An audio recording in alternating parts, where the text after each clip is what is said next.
So I've got my Bristol drawing paper with 1, 2, 3, 4, 5, 6, 7 squares across and 7 down, and I've taped it down with some masking tape to make sure that it doesn't move around and stays stable. I'm going to use a mechanical pencil which has got a 0.5 tip, and this allows me to draw fine lines, which is really important for this kind of drawing. I've also got my kneaded eraser or putty eraser, and I've got a Mono Zero eraser pen, which can be really useful as well for erasing fine lines and also bringing out white highlights. I can also cut the tip of that as well if I want to make it finer.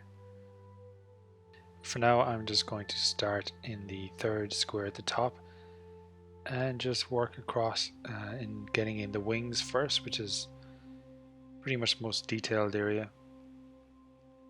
And then I'm just going to draw the outline of the rest of the bird.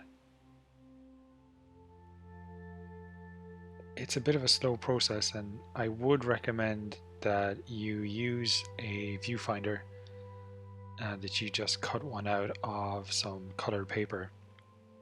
Using your ruler, just make a 3x3 grid and just cut the center square out. And what that will do is help you to focus on the square that you're drawing in and ignore everything else around that square. It can be quite good for just framing that one square and working on that as a separate artwork, putting it together like a jigsaw.